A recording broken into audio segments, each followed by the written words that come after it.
Helo, siwmai a chroeso i'r drydedd sesiwn Carlam Cymru yma ar gyfer Technoleg Ddigidol TGAU.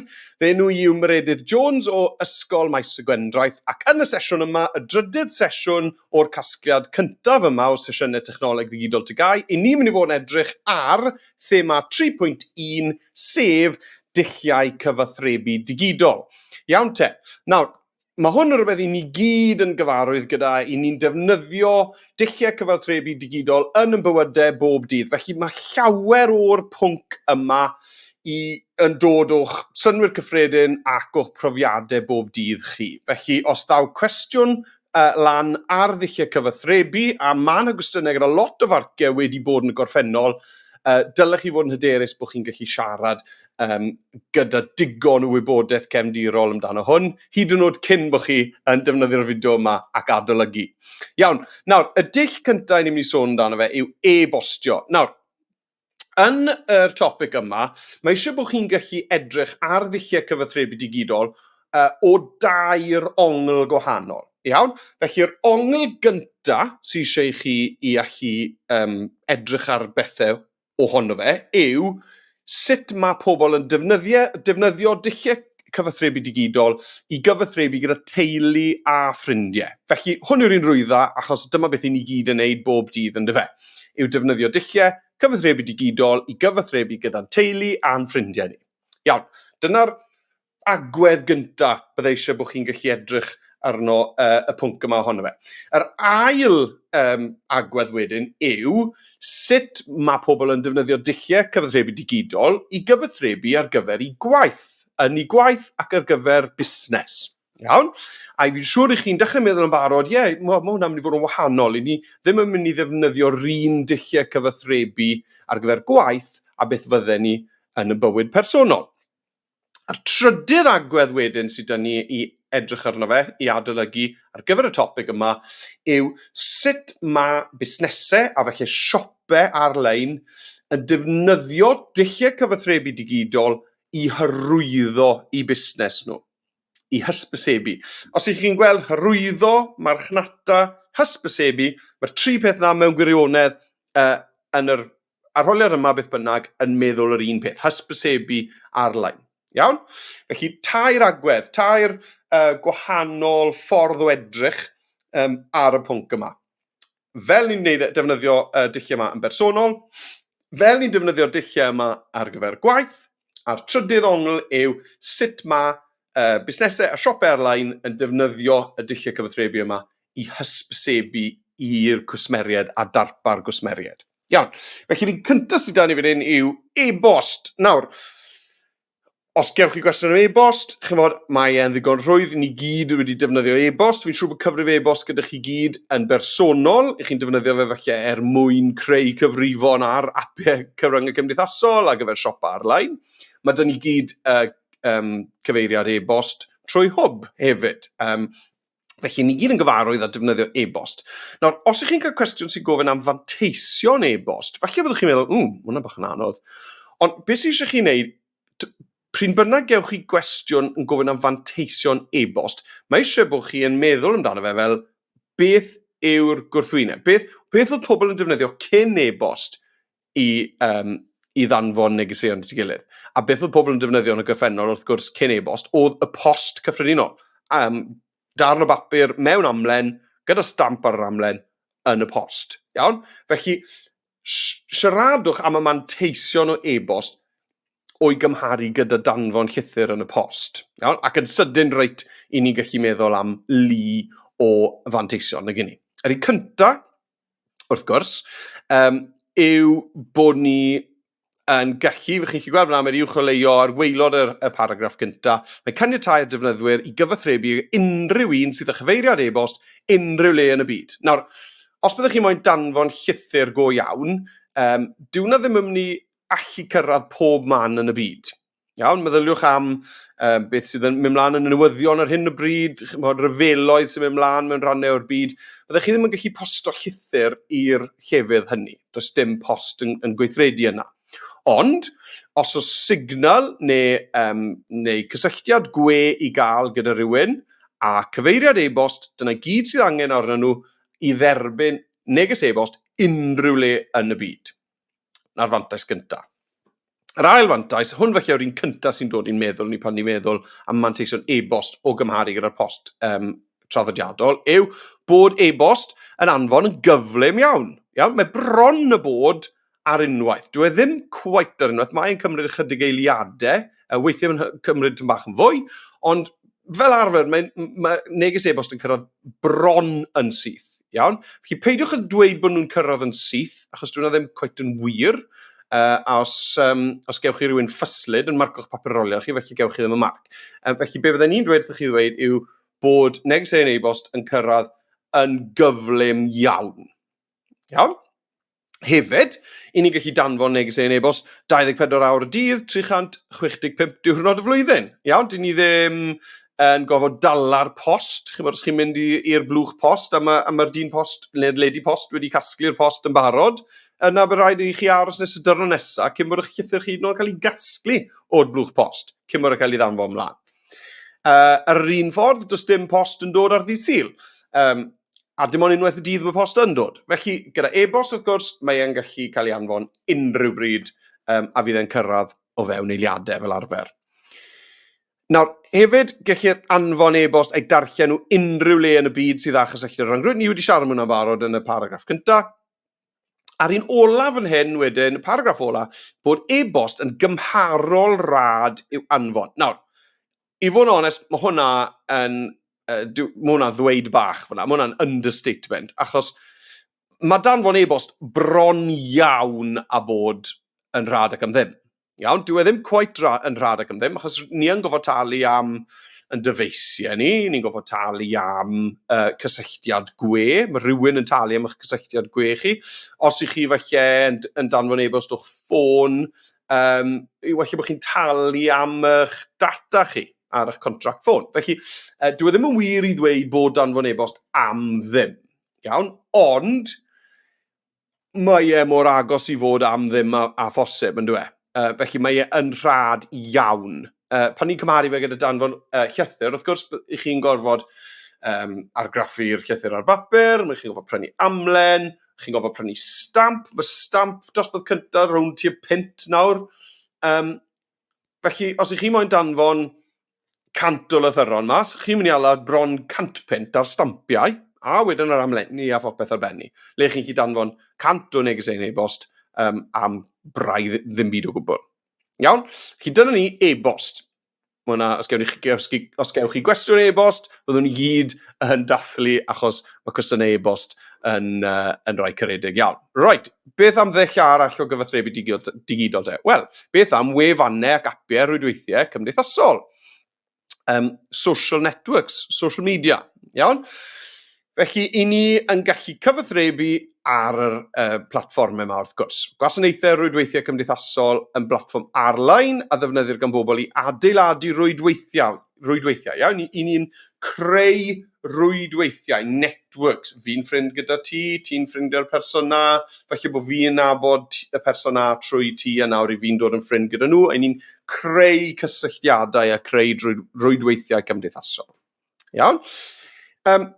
Mae hwn wrth gwrs yn gallu bod yn bobl ni'n nabod yn barod, pobl ni'n nabod yn y byd go iawn, i ni felly yn gyfeillion gyda nhw hefyd ar rwydweithiau cymdeithasol. Mae'n gallu bod hefyd yn bobl ni wedi cwrdd ar-lein oherwydd bod ni'n rannu'r un diddordebau, yn neud yr un gweithgareddau â nhw, felly bod ni'n cefndiroedd ni yn debyg, felly bod eich rieni chi yn defnyddio rwydweithiau cymdeithasol i ddod nôl mewn cysylltiad gyda hen ffrindiau ysgol. Mae hwnna'n ddefnydd eitha mawr o rwydweithiau cymdeithasol a dull cyfathrebu. Felly, eto, os daw cwestiwn am rwydweithiau cymdeithasol, fydde hwnna'n gwestiwn neis iawn, achos i ni gyd yn gwybod beth i ni'n gallu gwneud ar y wahanol apiau cyfryngau cymdeithasol. Blogiau. Nawr te, blog, mae hwn yn un bach diddorol, ac yn un falle bod disgyblion ddim cweit mor hyderus gyda fe. Nawr, blog yw gwefan, byddech chi yn creu y wefan yma, seto'r wefan yma lan i fod yn rhyw fath o ddyddiadur personol ar-lein. Byddech chi ddim yn gwneud blog ar platfform cyfryngau cymdeithasol. Fydden ni ddim yn creu blog ar Facebook neu blog ar Instagram neu rhywbeth fel yna. Iawn? Pan mae pobl yn creu blogiau, maen nhw fel arfer yn creu blog ar gwefan ei hunan. Felly bydden ni'n creu gwefan o'r enw dyddiadurmaredydd.com. A ar hwnna wedyn bydde da fi adran o'r wefan o'r enw blog, a mewn yna, nawr ac yn y man, bydden ni'n postio lluniau, newyddion, falle reseitiau, a fel arfer mae rhyw fath o thema i blog. Yeah? Falle bydde ydych chi cael tech bloggers, pobl sy'n siarad am technoleg a dyfeisiau apiau newydd y math na beth. Neu chi'n cael bloggers bwyd sydd yn blogio am restaurants, am fwytau ac am reseitiau ac yn y blaen. Nawr, i chi wedyn, fel a fydd y blog yn cynnwys testyn, lot o text. Mewn yn y testyn yna, bydd dolenni, bydd links, rhywbeth yr enw affiliate links, falle chi wedi clywed am reina, le os ych chi'n clico ar y ddolen yna a prynu rhywbeth o ddolen yna, mae'r blogger yn cael tymed bach o arian nôl o beth ych chi wedi gwario. Bydd bloggers hefyd yn creu vlogs, so fi'n siŵr chi'n gyfarwydd gyda'r term vloggers. Nawr, os ych chi yn creu vlog, byddwch chi wedi postio fideo, mae vlog yn sefyll am videoblog, videolog. Byddwch chi felly'n postio'r fideo i TikTok neu YouTube, neu rhywle fel yna, ond wedyn byddwch chi yn mewn osod, byddwch chi'n embedo y fideo yna ar eich tudalen blog personol chi hefyd. Ble chi'n gallu cael llwyth o ads ar ochr y dudalen ac yn y blaen sydd yn dod mewn ag arian i chi. Ar waelod tudalen blog wedyn, o dan eich erthygl blog chi, fel arfer bydd na le i ymwelwyr i'r blog i allu gadael sylwadau a cael sgwrs. So mewn ffordd, blog yw bod chi'n creu rhyw fath o rwydwaith cymdeithasol bach personol eich hunan o amgylch eich newyddion eich diddordebau chi. Iawn? Be sy'n nesaf? Negeseuau sydyn. Nawr te, instant messaging, DMs. Nawr, mae llwyth o wahanol ffyrdd o wneud hwn, fel i chi'n gwybod. Chi'n gallu wneud trwy apiau fel Facebook Messenger neu DMs o fewn Instagram, Snapchat ac yn y blaen ac yn y blaen. Ond, fi'n meddwl mae beth sy'n rili angen i chi roi yn eich pen os daw cwestiwn am negeseuau sydyn lan yw platfform fel WhatsApp. Pan i fi'n gweld nodiadau adolygu cybac a fel maen nhw'n creu cwestiynau i wneud y negeseuau sydyn, mae'n disgwyl i fi fel mae WhatsApp yw'r beth sydd dan nhw mewn meddwl. Iawn? Felly, beth sydd dan ni fan hyn? Mae negeseuau sydyn yn gallu i'w defnyddiwr i anfon negeseuon rhwng 2 neu fwy o bobl mewn amser real. Ie? Chi gyd yn gwybod hwn, chi'n gallu cael grŵp le mae jyst chi a un person arall. Iawn, jyst sgwrs 2 ffordd, ond chi hefyd wrth gwrs yn gallu cael grwpiau gyda llwyth o bobl yn nhw. A chi'n gallu danfon lluniau, fideos, GIFs, emojis, memes, nodiadau llais, voice notes, lot o bethau, hwyl, a'r gair pwysig ar y paragraff gweilio fyna, anffurfiol. Llwyth o bethau anffurfiol o hwyl ar platfformau negeseuau sydyn. Yna mae ni fideo gynadleddau, video conferencing, felly yn syml just video calls. Iawn, felly yn anffurfiol bydden ni'n siarad am bethau fel FaceTime a falle Zoom, wneud galwad fideo trwy platfform fel WhatsApp. A ni gyd yn gwybod beth ni'n gallu gwneud ar rhain, i ni yn gallu gweld yn gilydd, clywed yn gilydd, chi'n gallu cael 2 neu fwy o bobl, a hefyd, dibynnu ar y platfform, fel chi'n weld yn yr ail baragraff yna, i ni'n sicr yn gallu cael sain a fideo, ond weithiau chi hefyd yn gallu cael testyn, chi'n cael fel chat, text chat drws nesaf i'r alwad fideo, a chi yn gallu rhoi cyflwyniadau lan ar y sgrin, tebyg i be fi'n neud reit nawr ar yr alwad yma. Iawn, i fi'n defnyddio app fideo gynadleddau reit nawr, ond dim ond fi sy'n ma, a ben yn unan. Iawn, ond i chi gyd wedi bod mewn gwylwadau fideo felly gyda'ch athrawon yn ystod cyfnod clo, a bydde fe'n disgwyl yn debyg i beth sydd â chi ar y sgrin fan hyn nawr, gyda'r athro mewn bocs bach a cyflwyniad tebyg i'r un sydd fi fan hyn ar y sgrin yn mynd trwy'r sleidiau. Iawn te, cwestiwn. Dyma enghraifft y gwestiwn i chi. Mae Nick yn gynhyrchydd teledu o wlad Belg. Mae e'n byw yng Nghymru am 3 mis mwyn gweithio ar brosiect teledu newydd. Right. Nawr, oedd ran cyntaf i'r cwestiwn fan hyn, chi'n gweld, mae fe'n mynd syth i gwestiwn 2. Chi'n gweld fyna, 2. Fi wedi torri'r cwestiwn 1 mas, achos mae hwnna yn rhywbeth ni'n mynd i drafod nes mlaen. Iawn? Felly, nodwch 2 ddull cyfathrebu digidol gwahanol gallai Nick i defnyddio i gadw mewn cysylltiad â'i deulu a'i ffrindiau. Nawr, dyma beth sy'n bwysig fan hyn, yw mae eisiau chi sôn am 2 wahanol ffordd digidol gall Nick gadw mewn cysylltiad gyda'i deulu a'i ffrindiau. Felly, ni'n sôn fan hyn wrth gwrs am dano'r dulliau cyfathrebu digidol anffurfiol, informal.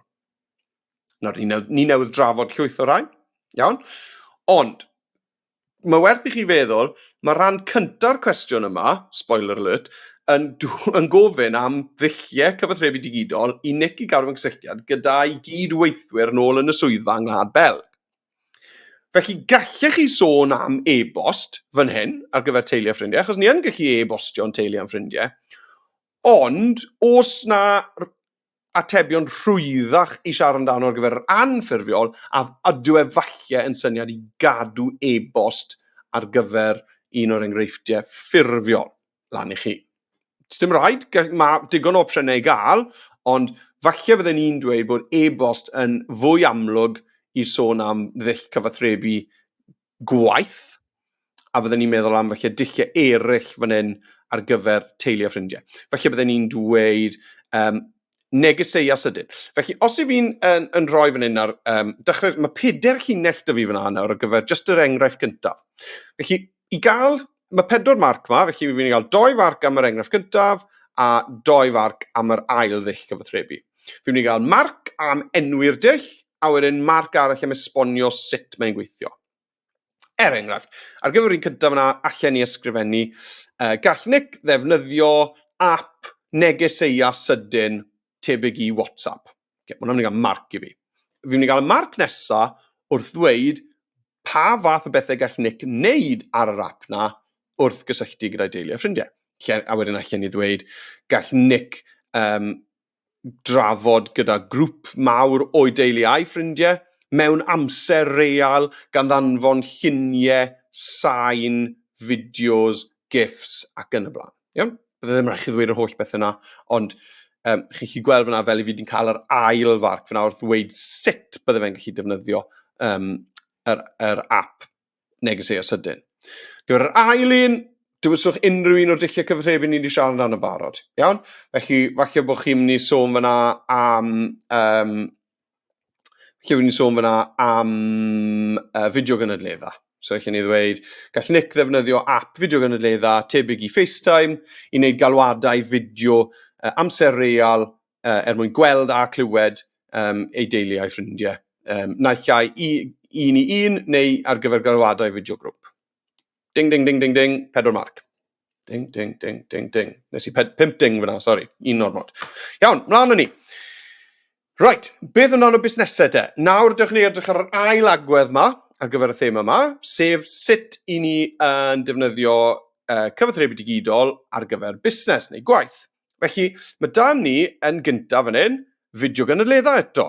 Iawn? Felly, ni wedi trafod hwn yn barod, ond yr slant gwahanol felly fan hyn yw bod chi'n gallu sôn am y ffaith bod pobl ddim yn gorfod teithio'n bell i ddod i gael cyfarfod wyneb yn wyneb, bod nhw nawr yn gallu cael cyfarfodydd fideo amser real i drafod gwaith. Nesaf wedyn, mae ni teleweithio. Teleweithio yw gweithio o adre gan ddefnyddio y rhyngrwyd. Nawr, fi'n siŵr bod chi yn nabod digon o bobl sy'n nawr ers y cyfnod clo yn gallu gwneud mwy o'i gwaith nhw adre na beth nhw'n gwneud cyn ni, a beth mae'r pobl na yn gwneud, os ydych chi deulu neu ffrindiau sy'n gweithio llawn amser gytre neu ran amser o gytre, maen nhw yn teleweithio. Defnyddio cyflymder y we, cysylltiad gwe modern i allu cyflawni i gwaith nhw o adre. E-bostio. Nawr, e-bost yw'r brenin, y dull pennaf o gyfathrebu y myd busnes. Mae'n broffesiynol, mae'n cadw cofnod o'r negeseuon chi wedi danfon, mae'n rhoi stamp amser a dyddiad yn profi pryd wnaethoch chi ddanfon e. Felly mae yn cael ei ystyried fel dull ffurfiol o gyfathrebu. Yn ola wedyn, mae ydych chi apiau penodol ar gyfer negeseuau sydyn o fewn gwaith. Iawn, a'r enghraifft sy'n cael ei roi fyna, a'r gair ola ar waelod y sleid, yw Slack. Nawr, Slack yw rhyw fath o WhatsApp ar gyfer gwaith. A reswm y Slack wedi cael ei greu yw, mae lot fawr o bobl wedi bod yn newyddion am bod nhw wedi mynd i drwbl oherwydd bod nhw wedi creu grwpiau WhatsApp gyda'i cydweithwyr nhw. Maen nhw wedi defnyddio dull anffurfiol negeseuau sydyn WhatsApp mwyn gwneud darnau o'i gwaith. Enghreifftiau hwnna yw, sydd yn newyddion reit nawr, yw buodd y Llywodraeth yn San Steffan yn Lloegr yn ystod cyfnodau clo y pandemig yn defnyddio grwpiau WhatsApp i wneud penderfyniadau ynglyn â cyfnodau clo ac yn y blaen. A dylen nhw ddim fod yn defnyddio dulliau mor anffurfiol i wneud hynny. Iawn? Mae'r heddlu y Met yn Llundain wedi bod mewn trafferth achos bod grwpiau o heddweision wedi bod yn creu grwpiau WhatsApp a maen nhw wedi bod yn trafod, achosion cyfreithiol sensitif, danfon lluniau o leoliadau le mae rhywbeth wedi mynd o'i le, so tynnu lluniau o crime scenes a danfon nhw i ddifrindiau ar WhatsApp groups. Iawn? Felly mae hwnna'n creu problem. Felly, beth mae lot o lefydd gwaith yn neud i geisio osgoi bod i gweithwyr nhw yn creu grwpiau negeseuau sydyn anffurfiol yw bod nhw'n creu rai ffurfiol ar app tebyg i Slack. Iawn. Yn ola de, y trydydd agwedd mae eisiau chi i wybod amdano fe ar gyfer y topig yma yw sut mae busnesau yn defnyddio cyfathrebu digidol, dulliau cyfathrebu digidol ar gyfer hyrwyddo i gwsmeriad a darpar gwsmeriad. Iawn? Wel, prif nod hyrwyddo yw sicrhau bod cwsmeriad yn ymwybodol o fodolaeth a lleoliad cynhyrchion. Defnyddio'r hyrwyddo hefyd i berswadio cwsmeriad bod cynnyrch yn well na chynnyrch cystadleuwyr ac i atgoffa cwsmeriad pam y gallen nhw fod eisiau prynu. Felly, beth yw'r dulliau hysbysebu a hyrwyddo yma? Mae hysbysebu ar-lein, a elwir hefyd yn marchnata ar-lein, hysbysebu ryngrwyd, hysbysebu digidol neu hysbysebu ar y we yn fath o farchnata a hysbysebu sy'n defnyddio rhyngrwyd i gyflwyno negeseuon marchnata hyrwyddo i ddefnyddwyr a chwsmeriaid. Right, lot fawr o destun fyna ar nodiadau adolygu cybac, ond mewn gwirionedd beth sy'n eisiau chi wybod ar gyfer y topig yma, rhan yma o'r topig, yw sut mae busnesau yn hyrwyddo i ni gan ddefnyddio dulliau cyfathrebu digidol. A dewch ni gael mynd lawr i'r glo man fan hyn. Mae doi beth llwch chi siarad amdano. Yn gynta, e-bost. Meddyliwch am y negeseuon chi'n cael yn eich e-bost personol wrth siopiau a chwmnïau. Enwedig rai chi wedi prynu wrthon nhw yn y gorffennol. Iawn?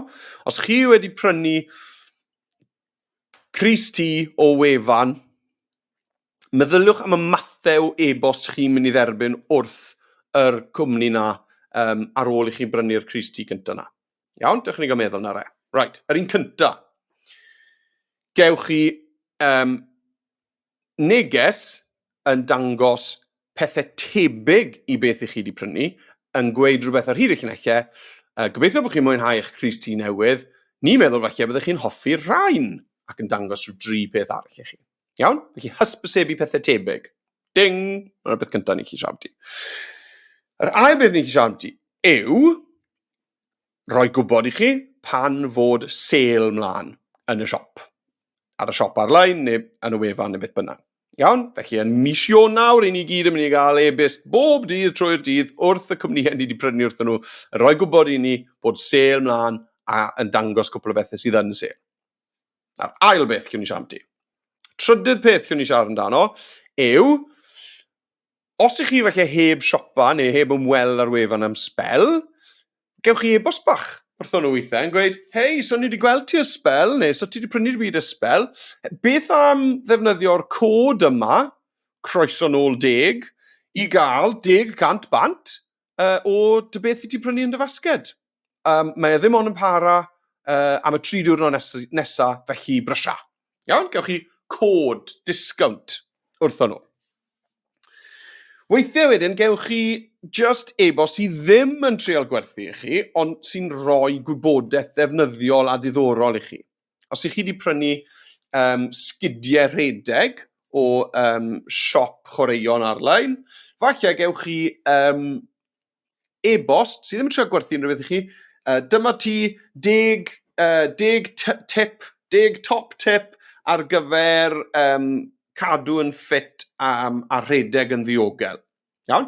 Dyn nhw ddim wastod yn mynd i trio gwerthu rhywbeth i chi. Weithiau, maen nhw'n mynd i hala e-bost bach neis i chi am ddim, fel bod chi ddim yn diflasu o gael y neges ein e-bost yma trwy'r amser, pryna hwn, pryna hwn, pryna hwn, pryna hwn. Achos os ni'n cael y math na o e-bost trwy'r amser, yn y pen draw, i ni'n mynd i ddad dan ysgrifo, ni'n mynd i wneud unsubscribe. A wedyn maen nhw'n colli'r cysylltiad na dyn ni. Felly mwyn osgoi bod pobl yn wneud unsubscribe, be maen nhw'n wneud yw, maen nhw'n taflu mewn, just e-bost bach neis weithiau, gyda fideo fach, neu joke, neu stori, neu top tips, math na beth. Iawn? Y dill arall wedyn sy'n eisiau chi ystyried yw defnyddio'r cyfryngau cymdeithasol i hyrwyddo. Iawn? Felly 2 prif beth sy'n eisiau chi siarad amdano pan ych chi'n hyrwyddo. Y pethau chi'n gallu cael drwy e-bost a sut ych chi'n gallu cael hysbysebion trwy'r cyfryngau cymdeithasol. Felly, dewch ni siarad am hwnna nawr, cyfryngau cymdeithasol. Yn gyntaf, pan ych chi'n creu cyfrif newydd ar ap cyfryngau cymdeithasol fel arfer, chi'n rhoi eich lleoliad, chi'n rhoi eich enw, chi falle yn dweud beth eich rhywedd chi, eich gender chi hefyd yn mynd i ddewis cwpl o'ch diddordebau chi hefyd, a beth mae'r ap na'n mynd i wneud yn syth yw creu rhyw fath o llun stereotypical iawn, yn defnyddio demograffeg, yn peintio rhyw lun arwynebol yn gweud, mae'r person yma yn mynd yn y bocs hyn. Bachgen ar 10 diddordeb mewn pêl-drod. Bwsh, na fe. Iawn? Felly, hollol arwynebol, superficial, ddim yn ystyried eich gwir ddiddordebau chi, na di byd fel la, maen nhw jyst yn peintio rhyw ddarlun bras iawn ohonoch chi, a maen nhw'n ddefnyddio hwnna i ddechrau danfon hysbysebion i chi. Nesa, na'r pwynt cyntaf, ail beth lle nhw'n neud wedyn, maen nhw'n dechrau cadw tabs ar pa bobl i chi'n dilyn, pa grwpiau i chi'n ymuno gyda nhw, pwy hashtags i chi'n defnyddio, pwy hashtags i chi'n chwilio amdanyn nhw, pwy hashtags i chi'n ymateb iddyn nhw, pa postiadau i chi'n hoffi nhw. Maen nhw'n dechrau ychwanegu at eich proffil chi yn dibynnu ar eich gweithgareddau chi ar y platfform cyfryngau cymdeithasol, a wedyn maen nhw'n mynd, mae fe'n licio cerddoriaeth heavy metal. Mae'r person yma'n licio cerddoriaeth heavy metal. Right, o'n i'n gael dechrau hysbysebu cerddoriaeth heavy metal a gigs a pethau fel yna. Iawn? Oherwydd bod chi wedi hoffi postiadau neu gwylio rhyw fideo neu fel fi'n elso. Y trydydd peth chi'n wneud yw defnyddio data tracio gwefannau. Chi'n bod y peth na chi'n clico iawn ni ar pob gwefan, cookies. Wel, beth yw'r cookies na yw chi'n dweud wrth y wefan, gwelwch bod chi'n siopa ar-lein, bod chi'n mynd ar ryw siop ar-lein, a mae'r siop ar-lein yn gweud, hei, ni'n defnyddio cookies, ydy hwnna'n okay? A chi fel, yeah, fine, dim probs. Be chi wedi gweud iawn i fyna yw, mae'n iawn i'r wefan na i ddweud wrth eich apiau cyfryngau cymdeithasol chi bod chi wedi bod ar y wefan. A ni gyd yn gwybod na bod hwnna'n wir, achos os i fi mynd ar siop Sports Direct, a fi ddim yn prynu unrhyw beth, a fi jyst yn chwilio trwy boots pêl-drod newydd. Os a fi draw wedyn i un o'r apiau cyfryngau cymdeithasol fi, sgrolio trwy iddo, bron yn syth, bydd hysbyseb ar gyfer yr union wefan i fi wedi bod arno fe. Iawn? A ni gyd yn gwybod hwnna. Chi'n da'r 4 dill ych chi siarad amdano. 5 dill yw defnyddio dylanwadwyr cyfryngau cymdeithasol, social media influencers. Nawr, beth mae hwn yn meddwl yw os i fi yn gwerthu sgidiau redeg ar fy siop ar-lein. Allan ni gysylltu gyda rhywun enwog fel Joe Wicks, iawn? Allan ni weid, hey Joe, wyt ti'n fodlon rhoi shout-out i'r trainers yma sydd ar sale ar y moment ar y wefan. Iawn? A bydd e'n gweud, sorry, I don't speak Welsh. No, okay. Os byddwn ni'n hala neges na yn Saesneg i fe, bydde fe falle'n gweud, wel, bydd rhaid ti talu fi ddim jyst yn mynd i roi shout-out i chi am dim reswm. Okay? So falle bydde fi yn talu miloedd y bunnoedd, thousands, i'r dylanwadwr cyfryngau cymdeithasol yma, i wneud y shout-out a rhoi link i fy siop ar-lein ni a gweud bod sale ymlaen a gweud bod yr sgidiau yma yn ffantastig, maen nhw'n wneud i chi redeg yn gyflymach ac yn y blaen. Achos mae dilynwyr y dylanwadwr na, the followers of that influencer, dilynwyr y dylanwadwr na, yn union y math o bobl i fi moyn i ddod i'n siopi. Os maen nhw'n dilyn Joe Wicks, rhywun fel yna, maen nhw a diddordeb mewn cadw'n heini, ffitrwydd ac yn y blaen. Na union y math o bobl i fi moyn i glicio ar y ddolen a dod i brynu yr sgidiau loncia newydd sydd gyda fi. Felly mae werth ei fi i roi 10,000 o bunnau i rhywun fel Joe Wicks, achos i fi yn cael llinell uniongyrchol iddi holl ddilynwyr neu rhywun fel yna. Direct line i'r holl bobl yna sydd a diddordeb yn beth i fi'n gwerthu. Iawn? Y peth ola allech chi siarad amdano fan hyn yw y ffaith bod rhai apiau a demograffeg automatic i hunain. Os chi'n moyn hysbysebu i pobl yn ei arddegau cynnar, early teens, felly pobl 11, 12, 13 mlynedd oed, so chi'n mynd i fynd yn bell o'i le, just yn hysbysebu'n gyffredinol i pawb sydd ar TikTok. Okay, na, fi'n gwybod mae lot fwy o bobl ar TikTok, neu just pobl yn ei arddegau cynnar, ond chi'n gallu targedu'r app, achos mae'r app i hunan yn apelio i math arbennig o bersoni, neu set arbennig o bobl a demograffeg arbennig. Iawn? Right. Cwestiwn! Dyma ni. Dyma'r rhan cynta, y cwestiwn am Nick. Nethon ni edrych yno gynnau. Nodwch 2 ddull gyfathrebu digidol gallai Nick i ddefnyddio i gyfathrebu ar brif swyddfa yng Ngwlad Belg. Felly, fan hyn, felly byddwn ni'n sôn am e-bost mwyn danfon gwybodaeth a todi lluniau a bod e'n ffordd swyddogol o gadw mewn cysylltiad. Felly chi wedyn sôn am ddefnyddio app fel Slack i drafod gyda gweddill y tîm mewn ffordd ffurfiol, ond bod ni'n gwneud mewn amser real. Math o beth. Iawn? Bydde fe'n bwysig bod chi, hwn nawr oedd rhan cynta y cwestiwn arall na, felly 4 marc am hwn, 4 marc am y dulliau bydde Nick yn chi cyfathrebu gyda teulu a ffrindiau. Felly mae'n 8 marc. Iawn? 8 marc ar yr un arholiad, yr un papur arholiad, mas o 80, felly 10% o'r arholiad cyfan, ar just hwn, dulliau cyfathrebu. Nice, yn fe. Iawn? Beth arall allech chi gael? Allech chi gael cwestiwn fel hyn. Gall busnesau dargedu cwsmeriad newydd a chwsmeriad presennol gan ddefnyddio amrywiaeth o ddulliau yn y byd digidol heddi. Nodwch sut gall busnesau ddefnyddio e-bost, cylch rown y gair na, i hyrwyddo a marchnatau cynhyrchion a'i gwasanaethau. Iawn, so ni fan hyn yn siarad am fel gallwn ni ddefnyddio e-bost i hysbysebu. Nawr, cerwch nôl 5 munud a byddwn ni'n trafod hwn. Allen ni ddanfon eitemau tebyg i beth mae'r cwsmer wedi prynu yn barod. Ding, marc. Mae 4 marc am hwn, fi wedi cael un yn barod. Allen ni roi gwybod i'r cwsmer am sale sydd ar fi'n cychwyn. Ding, marc. Allen ni ddanfon cod disgownt i gwsmer sydd heb brynu rhywbeth ers spel. Ding, marc. Allen ni ddanfon gwybodaeth ddefnyddiol o amgylch y pethau mae'r cwsmer na wedi prynu yn y gorffennol mwyn cadw i diddordeb nhw yn y cynnyrch a'r cwmni. Ding, 4 marc. Iawn, meddyliwch am y mathau o e-bost i chi'n derbyn. A fan hyn, mae da ni wedyn, hwn nawr, oedd hwn yn yr un papur aroliad hefyd, 4 marc am hwnna, a wedyn 6 marc am hwn. Felly mae hwn yn 10 marc mas o 80 yn y papur enghreifftiol. Iawn? Felly mae hwnna'n fwy na 10%. Sorry, sa'n dda iawn y maths. Mae'n fwy na 10%. Felly, mae'n 1/8 o'r marciau. Esboniwch y ffyrdd gwahanol o ddefnyddio cyfryngau cymdeithasol i hyrwyddo cynhyrchion a denu cwsmeriaid newydd ar gyfer busnes. Iawn.